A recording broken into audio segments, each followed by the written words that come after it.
A lot of this isn't going to make sense to you, and I'm sorry about that. I'm just going to start at the beginning, with the house.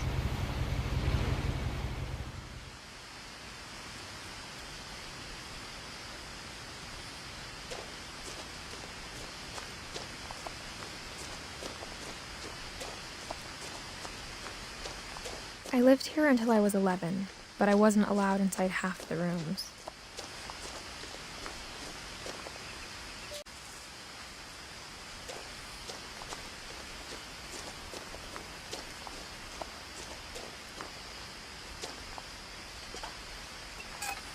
Inside the mailbox were bills from 7 years ago, marked urgent, open immediately.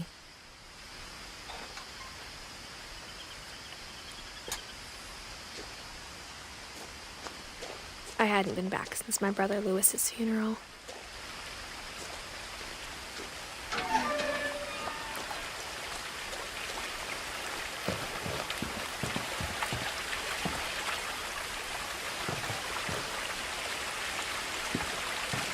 In her will, my mother left me a key, but didn't tell me what it unlocked.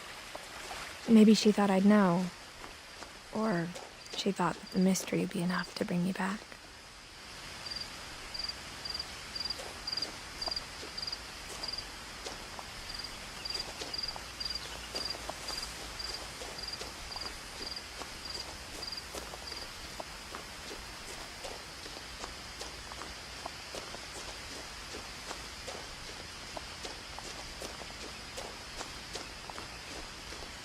No one had driven this way in a long time, but I saw a few hoof prints.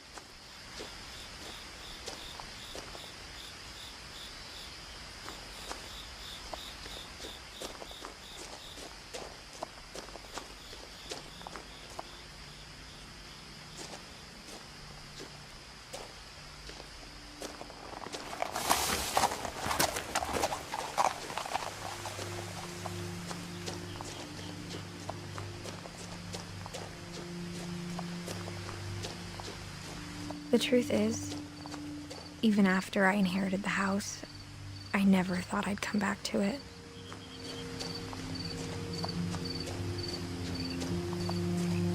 But now I had questions about my family that only the house knew the answers to.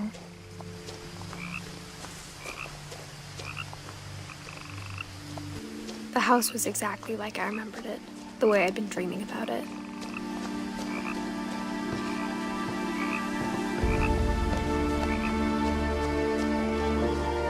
I asked Edie once about the dragon in the pond. She said it had killed her husband. I was 6.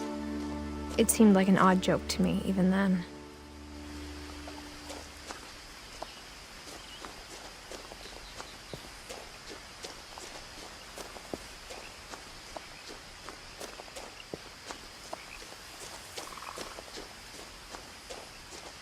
Now, as a 17-year-old, I knew exactly what those words were. I was afraid of the house.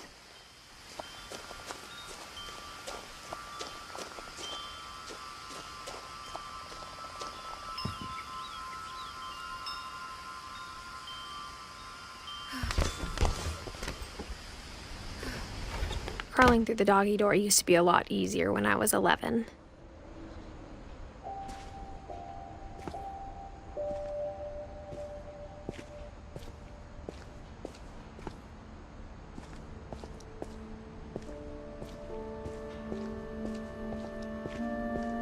For the first time in years, I felt like I was home.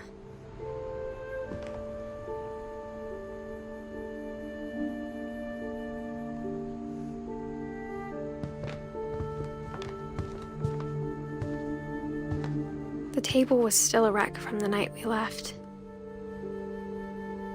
It was like a bomb had gone off, killing everyone but sparing the furniture.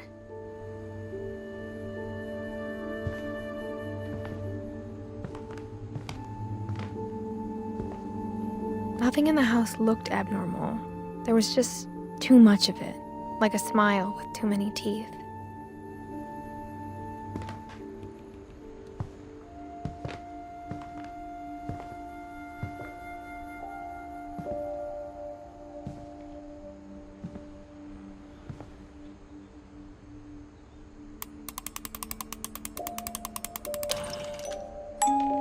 Great-Grandpa Sven built a music box for Barbara, along with the rest of the house.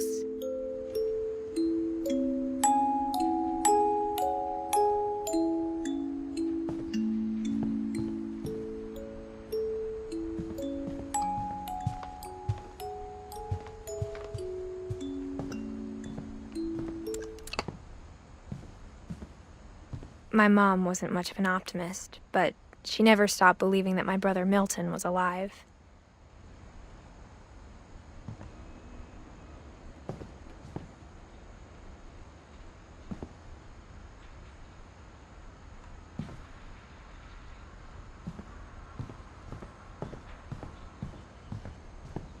Mom always told me to stay out of the basement, so I wasn't too surprised when the key didn't fit.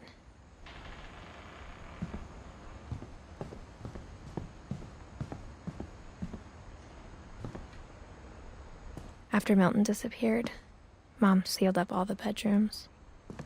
Then Edie retaliated and drilled peepholes.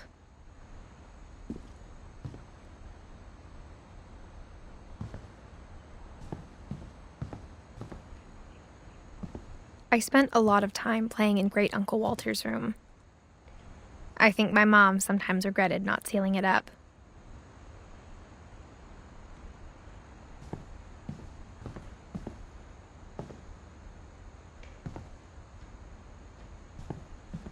Lewis told me there were secret passages, but I never believed him.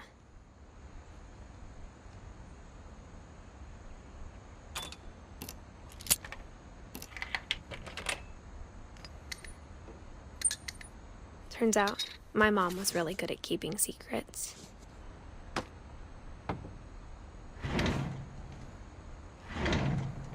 Now it was time to find out what my mom had been afraid of.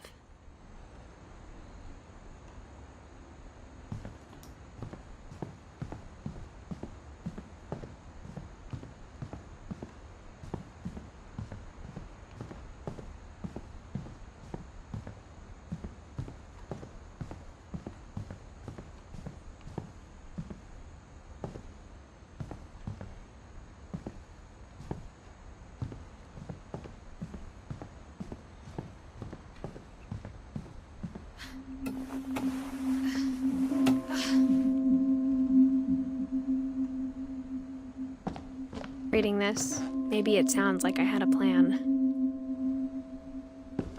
But I had no idea what was behind that door.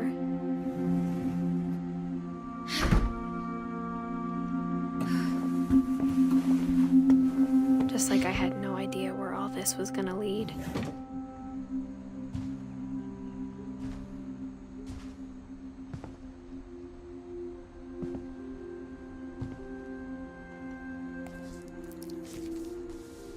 December 13th, 1947. Dear Diary, I'll be gone soon, but I wanted to tell somebody about what's gonna happen. It started when Mom sent me to bed without dinner.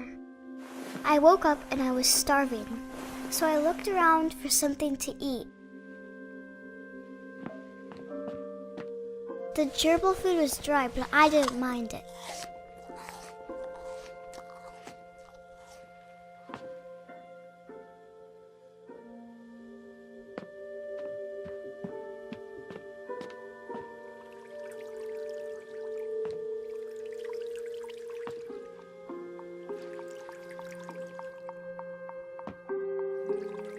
I thought about eating Christopher, but I held back.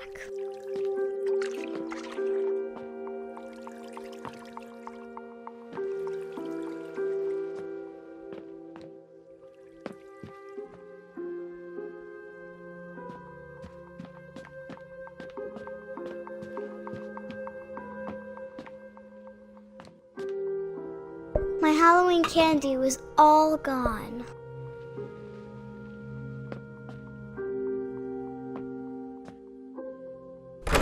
Mom, can I come out now? Sweetheart, it's late. Go to sleep.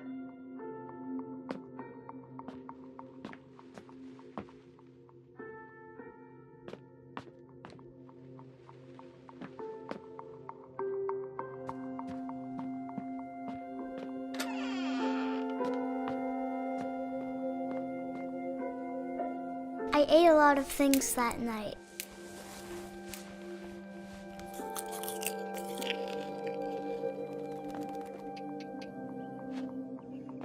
I kept eating and eating.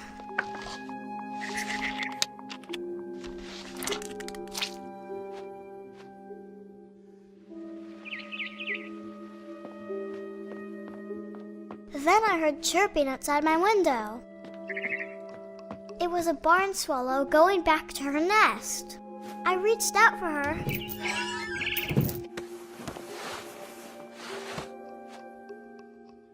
And suddenly, I was a cat.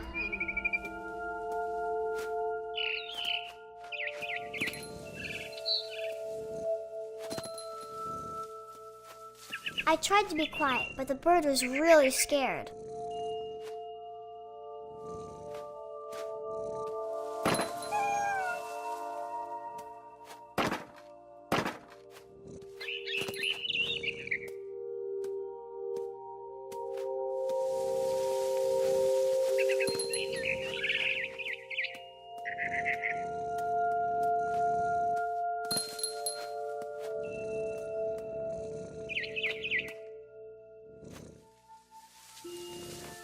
Mom and Dad didn't even look at me.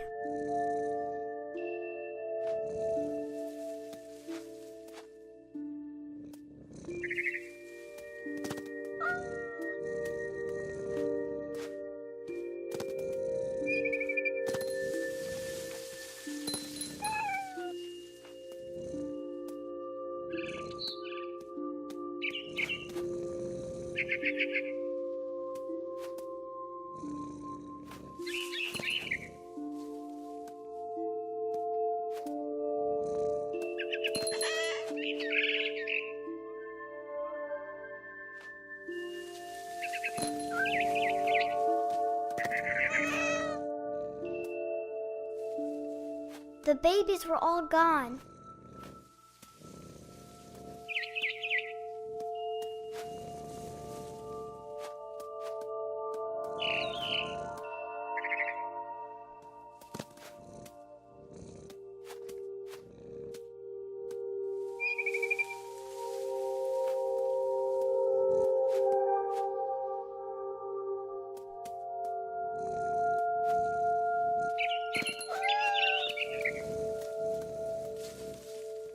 I jumped and I almost got her.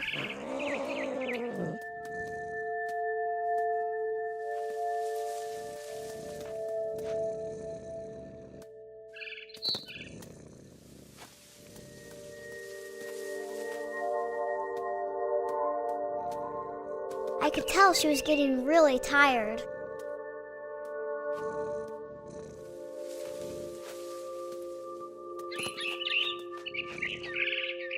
Now I was up in the big tree. I promised Dad I wouldn't climb it anymore.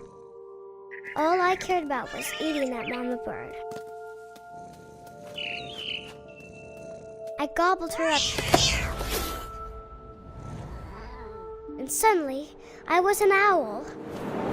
First, all I heard was the wind. Then I heard little teeth nibbling in the grass.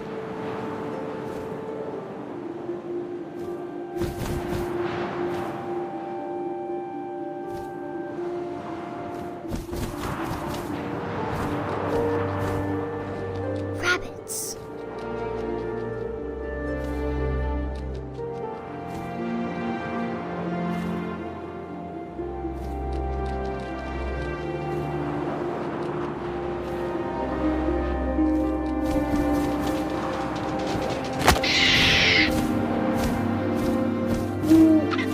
I imagined his face looking up and seeing mine through my talons. I swallowed him up, and I didn't chew one bit. Then I flew off to find something bigger.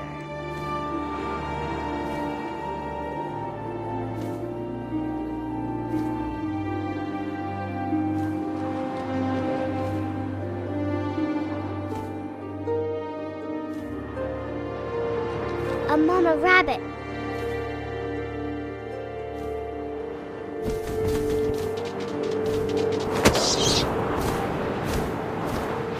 She was almost too big to carry. I started choking, but I couldn't stop eating. And suddenly, I was a shark.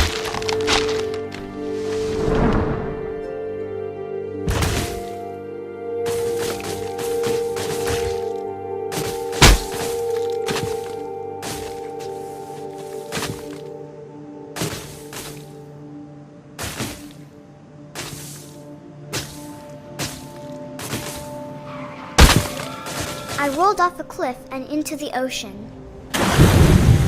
Now, I was hungrier than ever.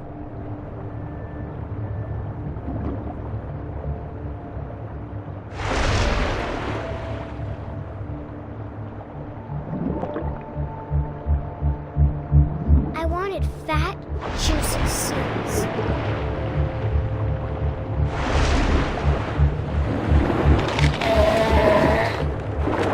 Off her flipper, and it tasted really good.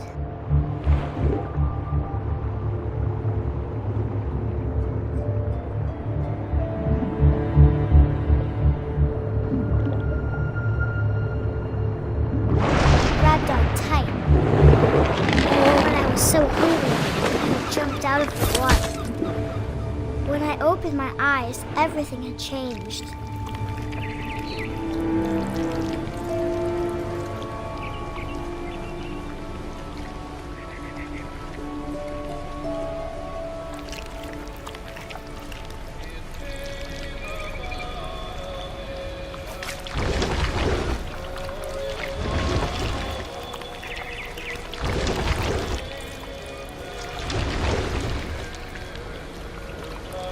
Now I was a monster, and I smelled people everywhere.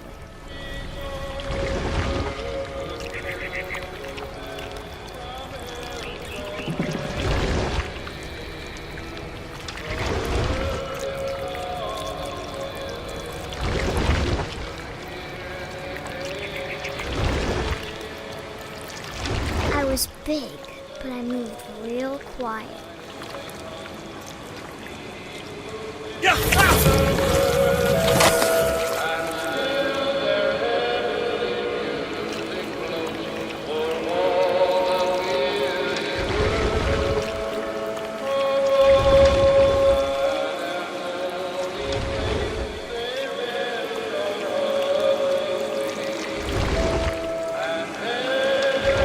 I wanted to stop, but also I didn't.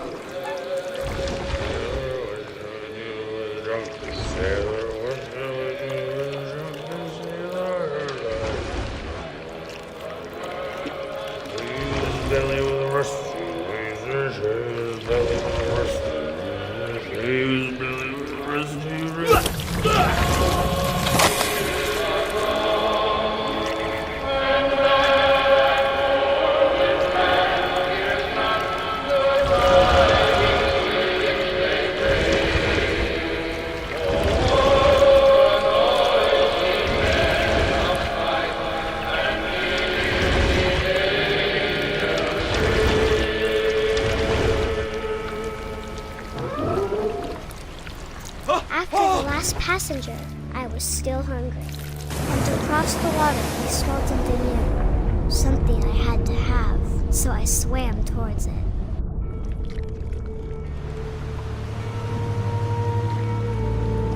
I slithered onto the sand, and the good smell went into an old pipe.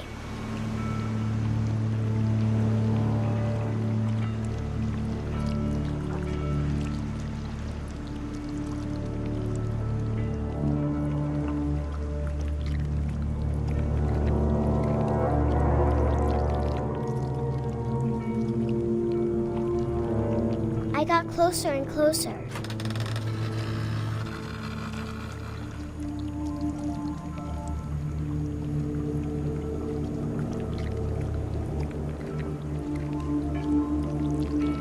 All of my stomach started growling. And suddenly, I was me again. I held my breath for a long time, but I couldn't hear anything. I think it's waiting for me to fall asleep. But it's not going to wait much longer. It needs to feed, and we both know I will be delicious.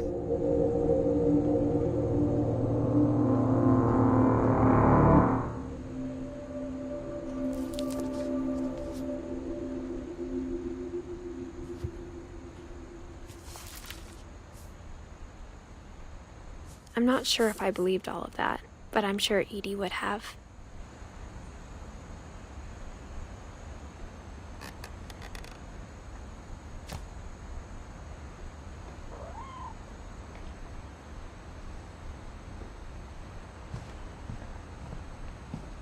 I grew up looking at Molly's room through the peephole.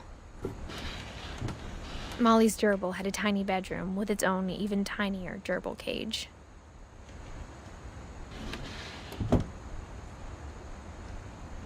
Being inside for the first time, I felt like I'd stepped behind a painting. I can't describe it, but I felt like some part of Molly was still here.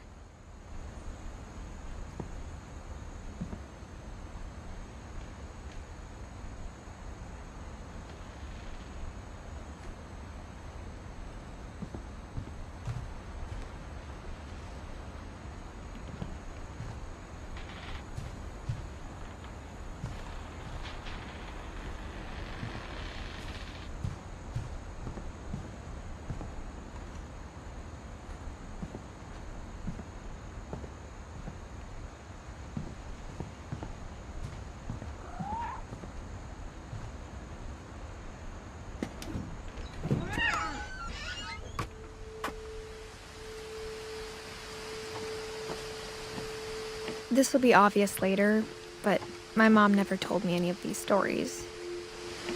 Edie would have, but Mom didn't like bringing up the past. Though, when we adopted a stray kitten, she was the one who named it Molly. I spent a lot of time in Great-Grandma Edie's room.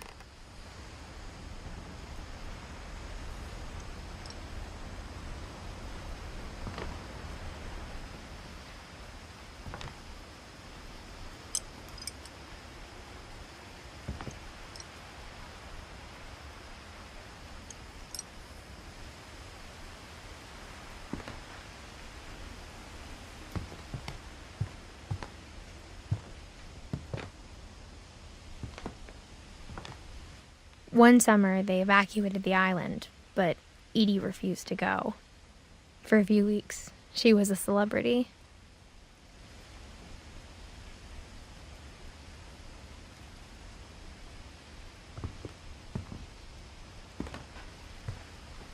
Edie gave a big interview about a mole man living under the Finch house.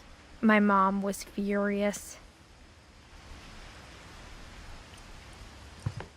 I hadn't thought of myself as Edith Jr. for a long, long time. When Edie told people Sven was killed by a dragon, she could also have said he was building a dragon-shaped slide that collapsed.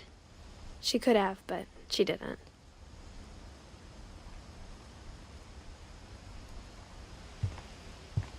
Even in her 90s, sometimes Edie seemed a lot younger than my mother.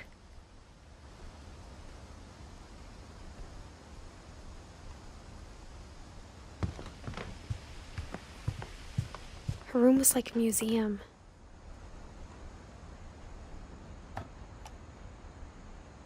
For 500 years, the Finches have been famous throughout Norway for their fortune and misfortune. Odin Finch buries the latest victims of the family curse, his wife Ingeborg and their newborn son, Johan. On January 7th, 1937, he set sail with his family and his house, hoping to leave the curse behind. But 40-foot waves off the coast of Washington send the house and Odin to the bottom of the sea. Odin's daughter Edith, with husband Sven and baby Molly, step ashore on their new home, Orcas Island. Odin Finch is the first to be buried in the new family cemetery. His daughter Edie is already dreaming of a new Finch house.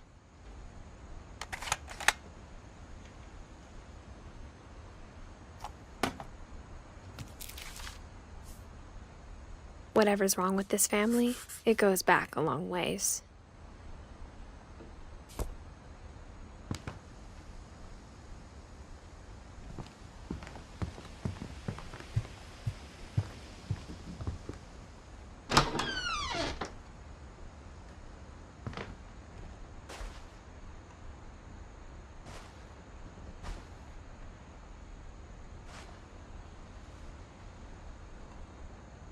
The only trace Grandpa Sam's first wife, Kay, left on the house was the pink bathroom.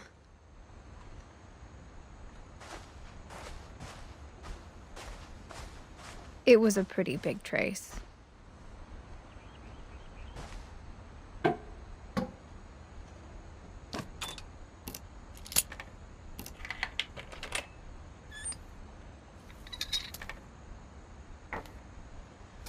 There's a secret in this bathroom.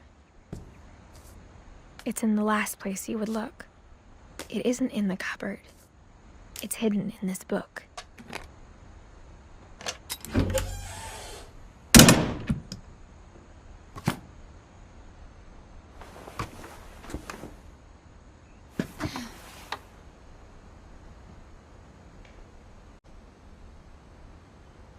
Sven gave Sam an old camera he'd refurbished. He never put it down.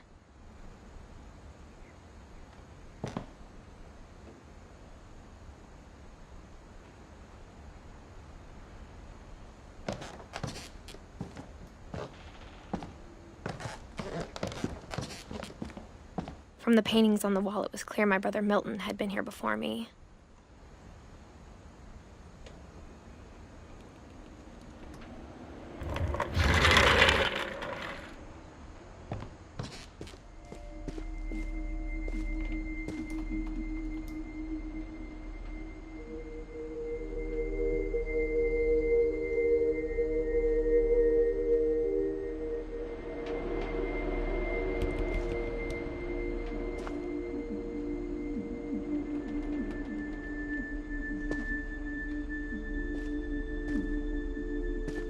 I knew Grandpa Sam had a twin.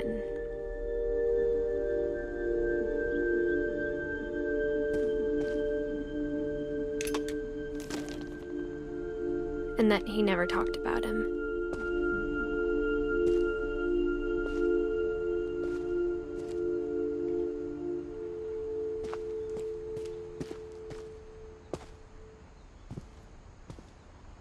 I guess my grandpa didn't like history any more than my mom did.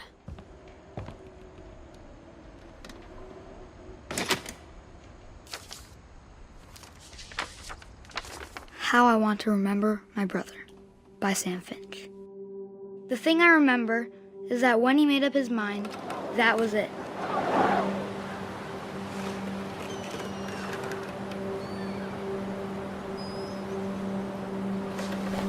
My brother said he'd die before he ate another mushroom, and he did.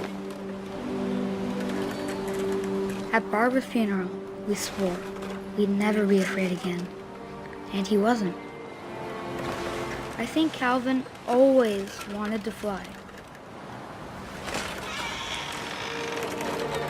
Sam! Calvin! Dinner's ready! Coming! But that day, he finally made up his mind to do it.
I told him going around was impossible. Maybe if I hadn't said that. Calvin, I'm not gonna tell you again. Maybe if the wind hadn't picked up. Then maybe he'd still be here. But I doubt it. I think he'd already made up his mind. That's what I want to remember about my brother.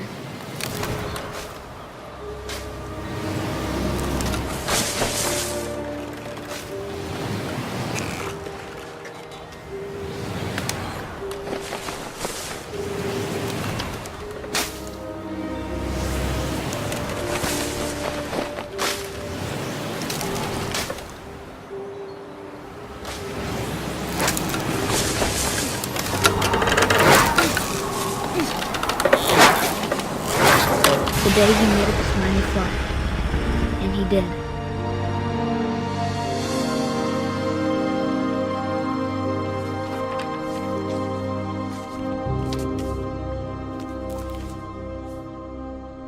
Calvin's story felt strangely familiar. When I was younger, I remember trying to do the exact same thing.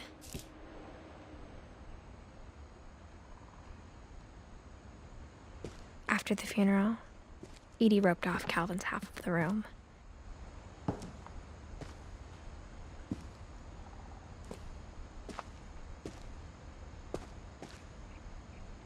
Mom said Grandpa Sam enlisted at 18 and never set foot in the room again.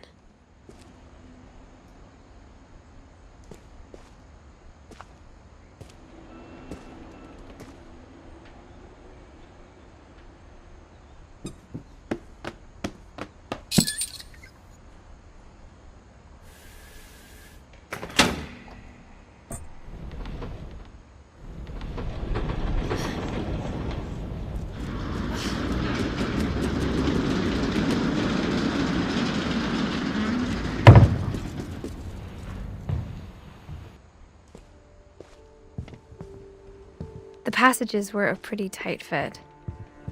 They'd obviously been built for smaller hands and bellies.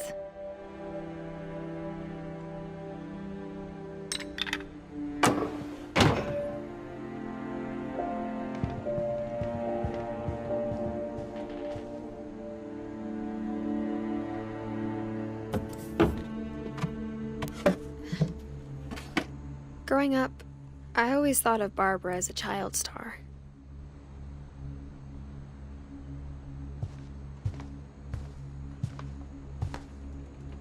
I never thought about how hard it must have been for her afterwards.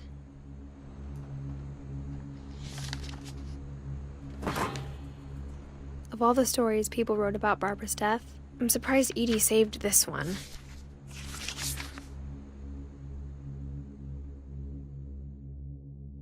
Old Jack here with another ghastly tale inspired by America's most unfortunate family. I'm calling it The Surprise Ending of Barbara Finch. As a child star, Barbara was famous for her scream. Now at 16, she was all washed up, a has-been. But in a lucky break, she'd been asked to perform her signature scream at a local convention for monster movie fans. It was just the boost her career needed. Unfortunately, her scream hadn't aged well. Getting better. I think you just need the right motivation. Her biggest fan and current boyfriend, Rick, was about to demonstrate when... Now that was a great scream. It was Barbara's father, Sven. He'd slipped into a table saw and had to be rushed to the emergency room. So Barbara got stuck babysitting her youngest brother, Walter. Her convention comeback was cancelled. Okay, I'm hearing frustration, but I'm not hearing terror. What if I tried... A gang of hoodlums in Halloween masks have been terrorizing Orcas Island tonight. Police are urging residents to... That came from the basement. You're right! Also, I loved your delivery on that. Why is your basement door locked? Because my dad likes making puzzles and secret passages. There's a key hidden in the music box.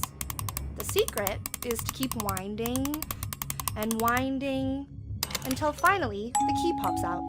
Thanks, babe. I'll be back in a sec. 20 minutes later, Rick hadn't returned. So Barbara went to look for him, right on cue. She reached for the music box.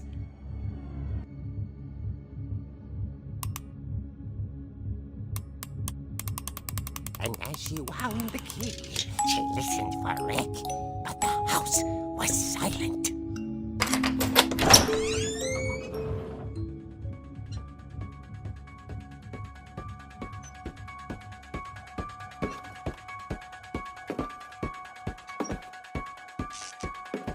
She found Rick's crutch and imagined the worst.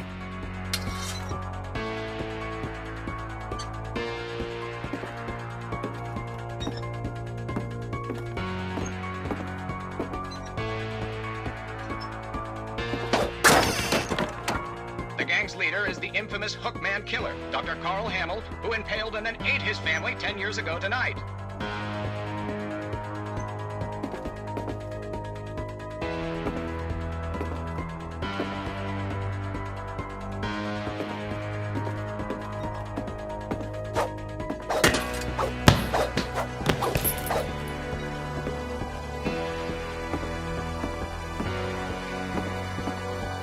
Old Finch rattled and grew still.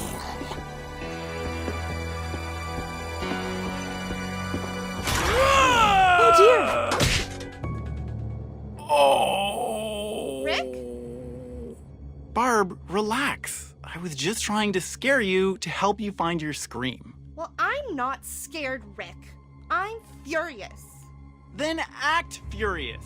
All I'm getting from you now is that you're hurt and confused and you... She threw him out, but she kept a little something to remember him by. Barb, have you seen my other crutch? And she was still holding it when she fell asleep watching the late picture show. Hours later... Barbara! Walter, what's going on up there? Ah! Okay, I'm coming up, but if this is a trick, you're dead, Walter.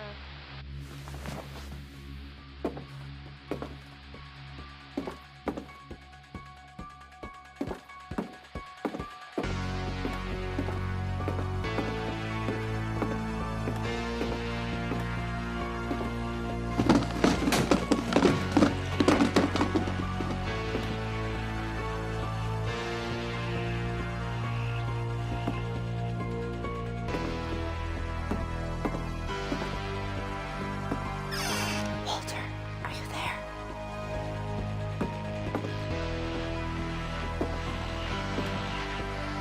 Walter had vanished, but his bedside radio was still on. Orcas Island police describe the man as 6 feet tall, with a steel hook for a hand. Residents are urged to lock all doors and windows and notify the police of any suspicious activity.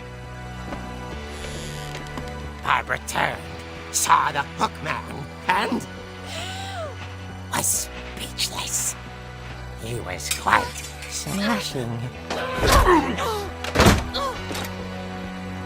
And who he was, he couldn't get enough of Barbara.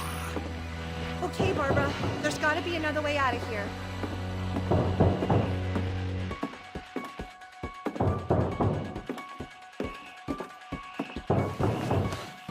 That night, she played her part beautifully.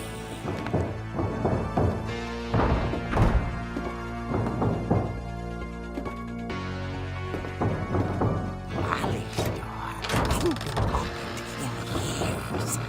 The hinges groaned.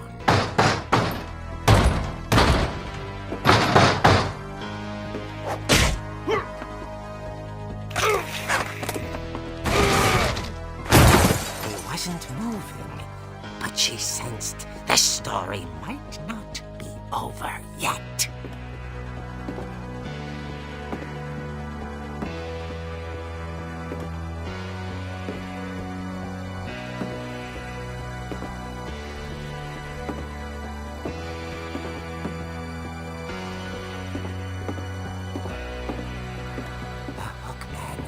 Vanished. She listened for his breathing, but all she heard was...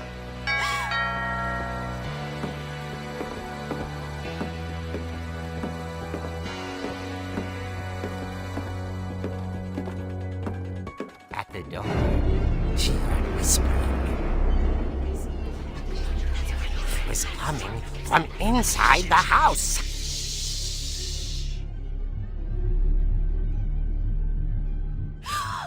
Oh dear. The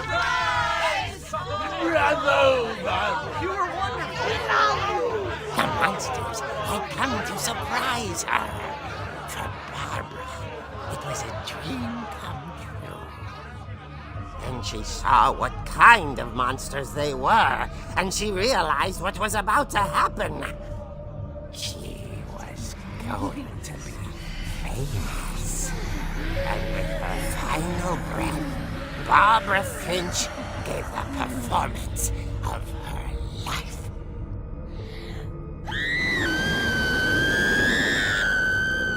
I wasn't there myself, but I hear Barbara was magnificent.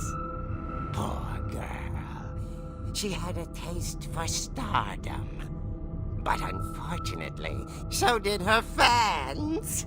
Of course, the police blamed it all on poor Rick, who disappeared the same night.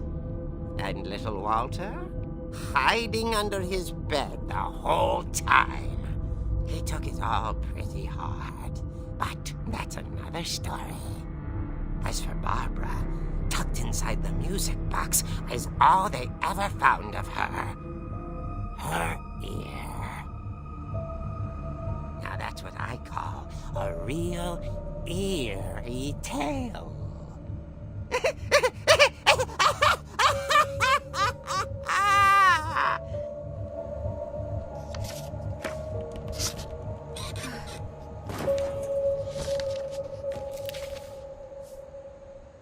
Edie told me all Barbara wanted was to be remembered, as absurd as that comic was. Maybe what Edie saw was a happy ending.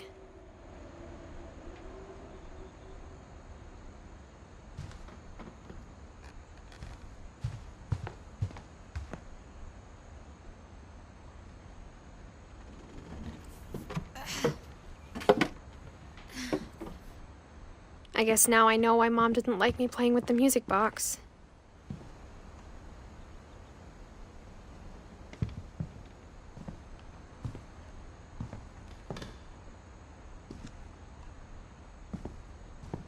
Whenever people ask me about my family, the first thing they always want to know about is Barbara. Edie's father, Odin, built the original house.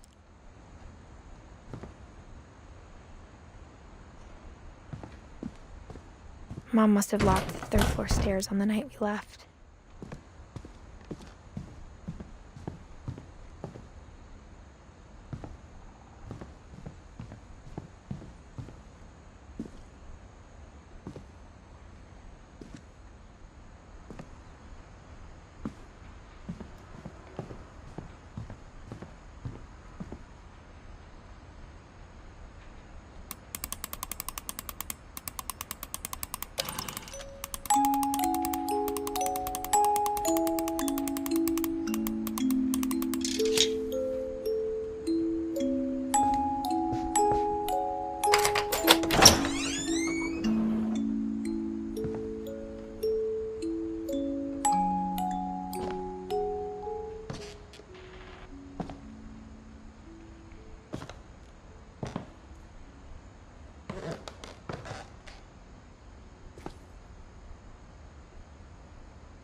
Mom said the basement was off limits, unless I wanted another tetanus shot.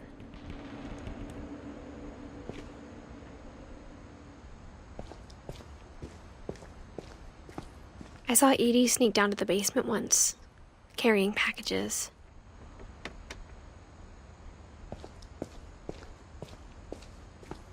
I thought maybe she was hiding presents.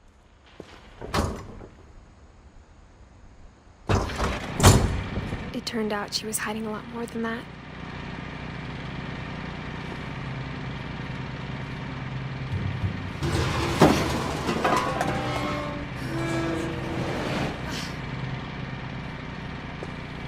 I remember asking Mom once about where Walter had gone. She said after Barbara died, he got as far away as he could. If there's a pattern in all these stories, I think it's that none of us has gotten very far.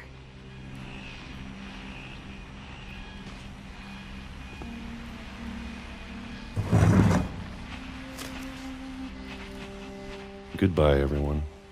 I can't believe I've been down here for 30 years. On that first day, after the shaking started, I didn't think I'd survive a week.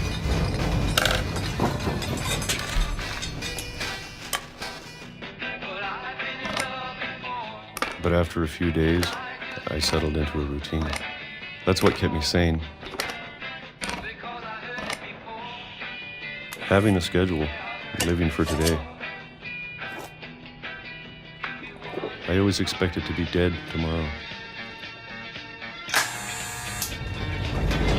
But if you wait long enough, you get used to anything.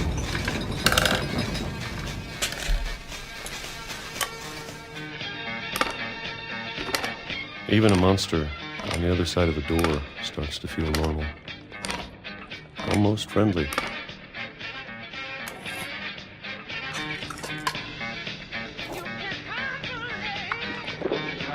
And then one day, everything just stopped. Whatever that thing was, it was gone. Maybe it got tired of waiting. Or maybe I just got tired of being afraid.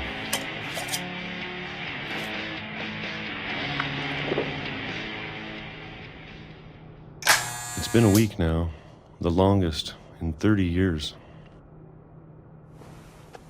I'm done waiting. I have to leave while I still can.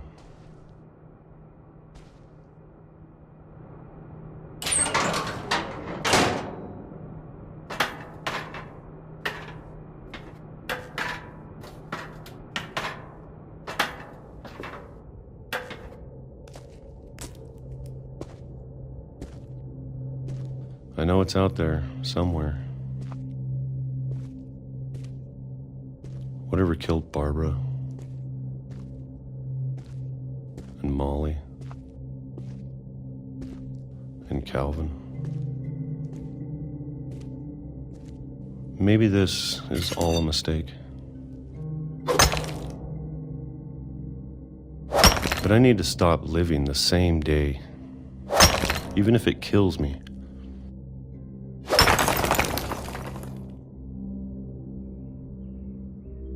Whatever's out there, I want you to know I'm ready for it. I'm going to appreciate all of it, especially the food. I don't mind if I only have a year left, or a month, or a single week. I'd be happy with one new day.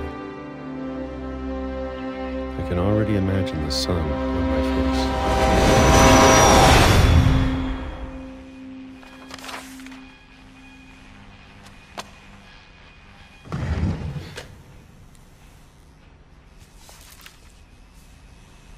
Walter died when I was 6.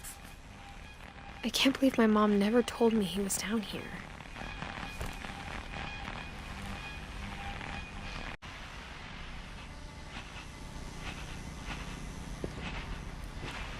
I'm sure my mom was trying to protect me.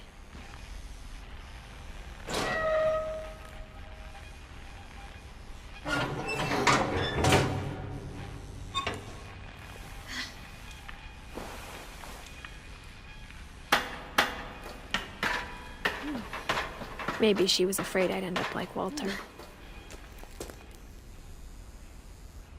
But if she never told me about an uncle under the house, I can only imagine what else she was hiding. I don't want to make the same mistakes she made, trying to bury something that's still alive.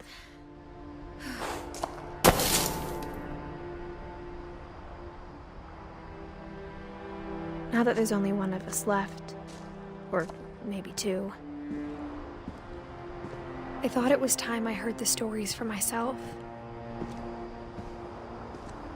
and found out what happened to everyone else. But now I'm worried the stories themselves might be the problem. Maybe we believed so much in a family curse, we made it real.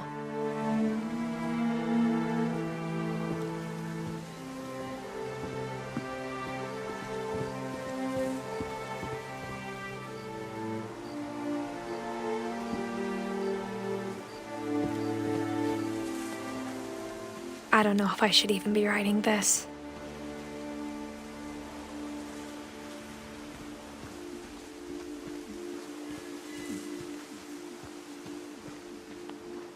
Maybe it'd be better if all this just died with me.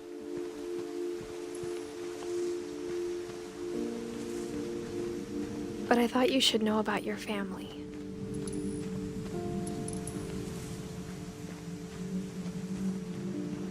And the history you're a part of. Though to be honest, I feel as lost as you probably do right now.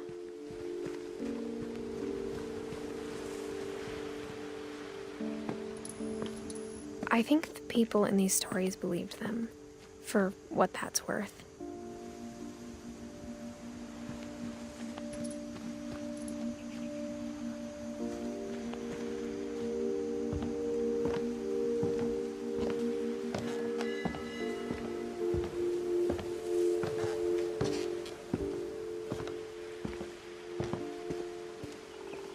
And when you look at the house, that history of imagination and stubbornness and madness, any of it seems possible.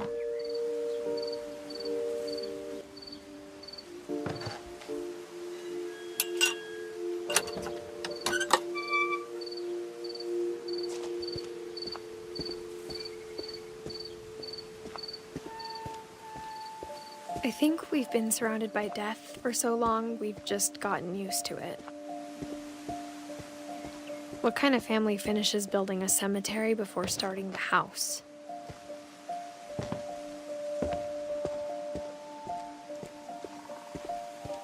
It's embarrassing for me to admit this, but the pet cemetery made me more uncomfortable than the human one. 3 of the gerbils were mine, and 2 had been my fault.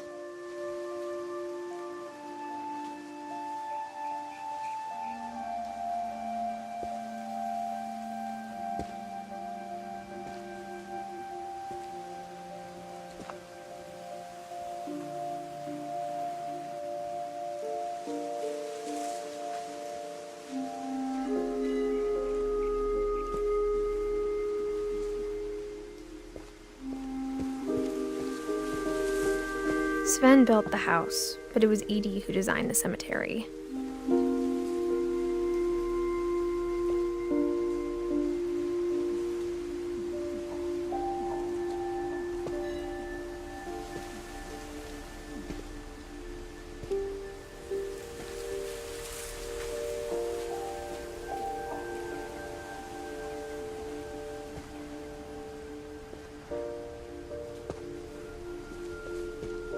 I'm sure Odin's monument had been Edie's idea. My mom was always trying to move on, but for Edie, the past never went away.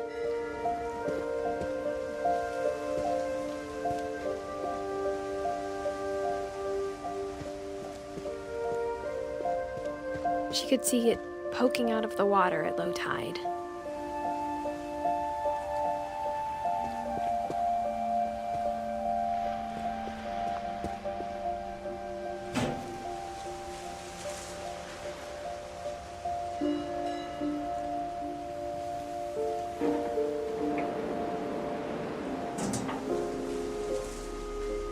Edie said she dreamed about the old house every night.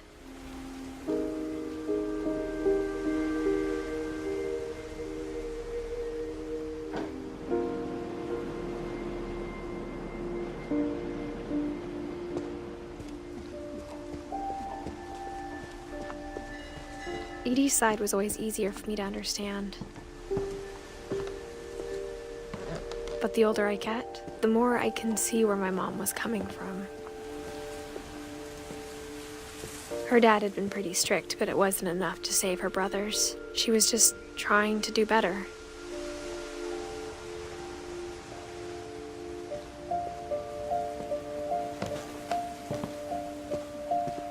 She lost 2 of her brothers, just like I did. I get why she tried so hard to protect us.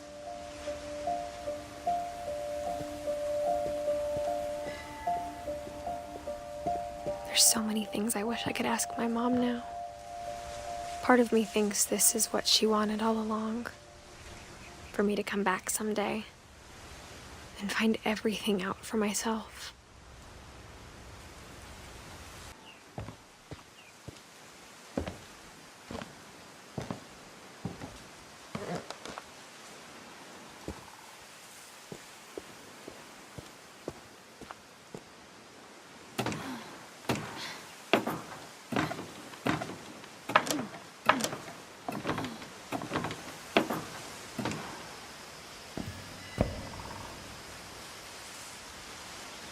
But looking back on it now,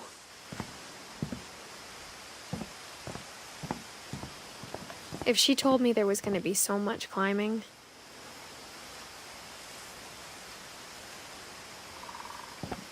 I never would have come when I was 22 weeks pregnant.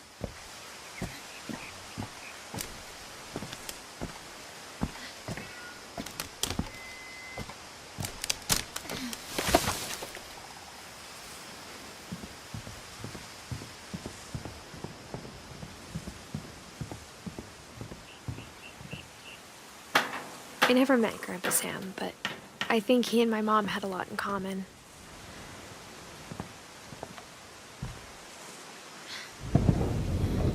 They were both pretty intense.